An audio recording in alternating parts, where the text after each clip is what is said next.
Saya ingin memberikan apresiasi setinggi-tingginya kepada kepolisian yang telah mencopot Kapolres Kulon Progo karena tunduk pada ormas intoleran dan juga telah menahan Ketua RT di Lampung yang menghentikan kebaktian di gereja.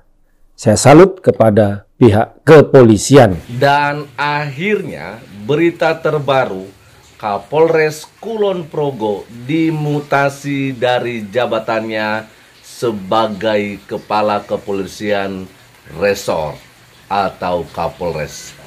Bagaimana selengkapnya? Mari ikuti video ini dari awal sampai selesainya.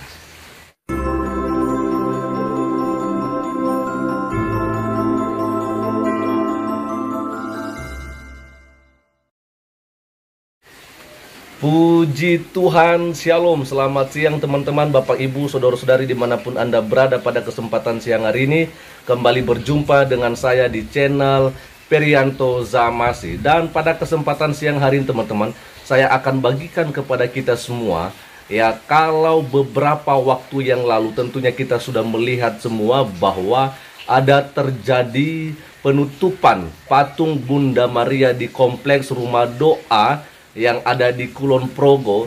Dan pada saat itu teman-teman, akhirnya itu memang benar-benar viral sekali. Karena ya bagaimana tidak, karena yang namanya tindakan intoleran ini begitu sering kali terjadi. Dan akhirnya setelah itu kita mendengarkan berita bahwa Kapolres Kulon Progo setelah kejadian itu, beberapa hari setelah kejadian itu, akhirnya kita mendengarkan bahwa Kapolres Kulon Progo dimutasi dari jabatannya. Bagaimana selengkapnya? Mari kita lihat saja dari apa yang disampaikan oleh Pak Guntur Romli lewat videonya yang satu ini. Dan ini dia teman-teman. Assalamualaikum warahmatullahi wabarakatuh. Salam sejahtera untuk kita semua. Shalom, shalom aleichem, Om Swastiastu, Namo Buddhaya, Widek Dong Tien, Rahayu. Salam Nusantara. Pemirsa Cokro TV, kita perlu memberikan apresiasi yang setinggi-tingginya kepada pihak kepolisian yang telah melakukan tindakan koreksi dan tindakan tegas dengan mencopot Kapolres Kulon Progo Yogyakarta karena sebelum ini telah tunduk pada ormas intoleran terkait penutupan patung Bunda Maria di Kulon Progo.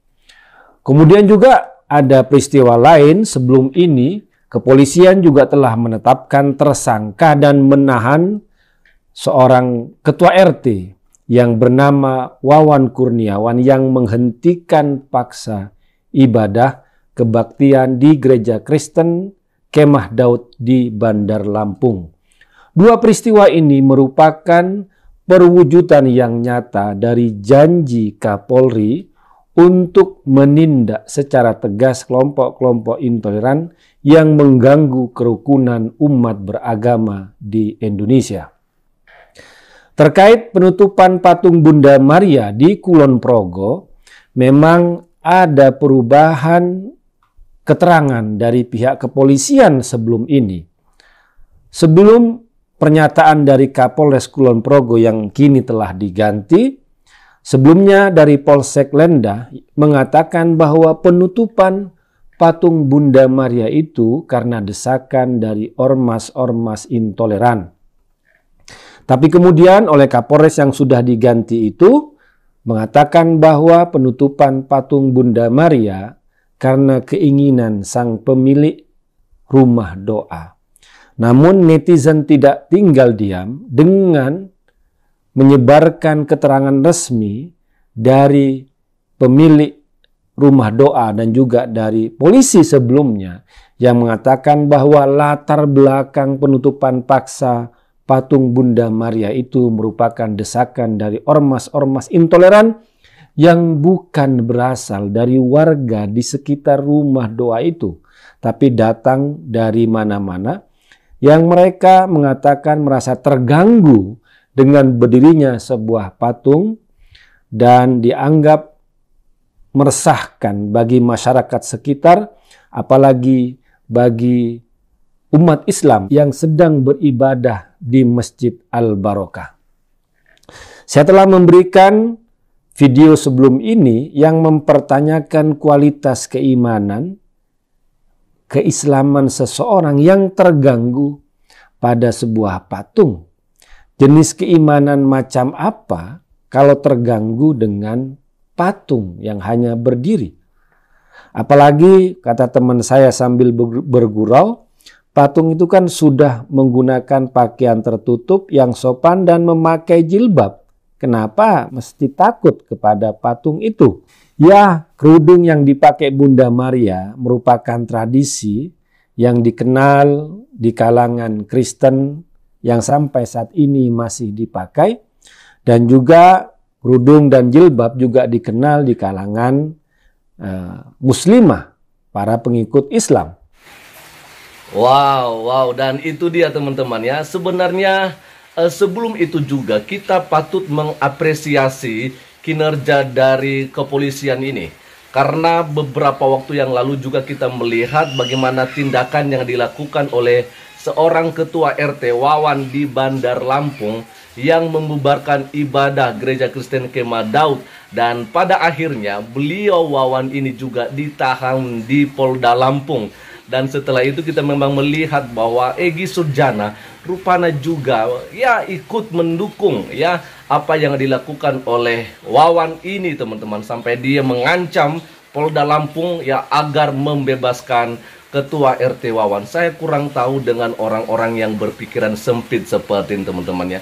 Ya, saya pikir bahwa memang mereka ini harus dicuci otaknya ya, diubah cara pikirnya teman-temannya menjadi lebih baik lagi, sehingga tidak membuat onar di bangsa atau di negeri yang kita cintai ini. Karena ya kita tahu bahwa negeri kita yang kita cintai ini adalah tempat kita bersama untuk menikmati pahit manisnya bagaimana perjalanan kehidupan di Indonesia ini tentunya teman-teman. Dan memang yang namanya minoritas khususnya di Indonesia ini seringkali mendapatkan tekanan-tekanan dari mereka yang mayoritas, dan itulah yang seharusnya kita antisipasi ya, dan kita cegah jangan sampai terus-menerus terjadi ya.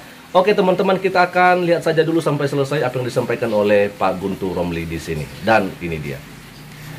Nah, perubahan keterangan polisi itu kepada Kapolres itulah yang menjadi penyebab bahwa Kapolres yang sekarang diganti itu ingin menyembunyikan fakta sebenarnya bahwa memang ada desakan dan tuntutan dari kelompok-kelompok radikal, kelompok-kelompok intoleran, sehingga pemilik terpaksa menutup patung Bunda Maria itu dengan terpal. Disinilah kita selama ini mempertanyakan keberpihakan polisi. Kalau diteruskan mereka tunduk pada ormas-ormas intoleran, pada ormas-ormas radikal, maka lambat laun mereka akan mempertanyakan pijakan aturan undang-undang hingga konstitusi kita. Karena itu tindakan tegas kepolisian untuk melakukan koreksi, melakukan evaluasi, melakukan pendisiplinan internal dengan mengganti Kapolres Kulon Progo ya, yang dianggap tunduk kepada ormas intoleran merupakan tindakan yang nyata, yang bagus, yang perlu kita dukung. Kemudian juga ketegasan polisi tampak pada pelaku penghentian paksa ibadah di Gereja Kristen Rumah Daud di Lampung dengan menahan ketua RT Wawan Kurniawan yang secara pongah, yang secara sombong menghentikan ibadah ketika ibadah itu berlangsung. Ini merupakan kejadian yang sudah kita bicarakan sebelum ini, tapi kita juga perlu mewaspadai tindakan provokatif tersebut yang menghentikan paksa ibadah, proses ibadah. Kalau saya bandingkan misalnya bagaimana seorang Islam sedang sholat Jumat, sedang ada khutbah, tiba-tiba ada orang yang membubarkan, yang menghentikan paksa. Bagaimana perasaan kita sebagai orang Islam? Saya kira begitu juga umat Kristen ketika ibadahnya, ketika kebaktiannya, ketika di atas altar kemudian dihentikan secara paksa, merupakan tindakan yang menyakitkan bagi orang yang percaya pada proses ibadah itu. Karena itulah tindakan kepolisian yang secara tegas, yang tidak ada ampun untuk memerangi kelompok-kelompok intoleran, untuk menghentikan segala aksi-aksi kekerasan, aksi-aksi yang bisa mengancam keutuhan dan kerukunan umat beragama, patut kita acungi 2 jempol. Dan ketegasan itu tidak hanya pada kelompok-kelompok intoleran, pada kelompok-kelompok di luar kepolisian sendiri, tetapi kalau ada keterlibatan penegak hukum, orang polisi, maka kepolisian sendiri pun tidak ada kesungkanan untuk melakukan koreksi, melakukan evaluasi hingga mengganti pejabatnya itu. 2 peristiwa ini menjadi peristiwa yang bisa menginspirasi kita, yang terus membesarkan hati kita bahwa Indonesia akan tetap berdiri dan umat beragama bisa hidup berdampingan secara damai, secara tentram. Demikian, wassalamualaikum warahmatullahi wabarakatuh. Dan itu aja yang bisa saya bagikan kepada kita semua pada saat siang hari ini, teman-teman. Semoga apa yang sudah saya bagikan ini menjadi informasi terkini buat kita semua, dan kita boleh melihat apa saja ya akibat-akibat perbuatan yang dilakukan oleh mereka, kaum-kaum intoleran atau yang sering disebut atau dikenal dengan istilah kadrun, yang biasanya mereka memang tidak senang dengan keberadaan orang yang beragama lain di dekat mereka, karena mereka berpikir mereka paling berkuasa, mereka paling benar, yang penting mereka paling di atas segalanya, ya. Dan itu saja. Tuhan Yesus memberkati kita semua. Shalom.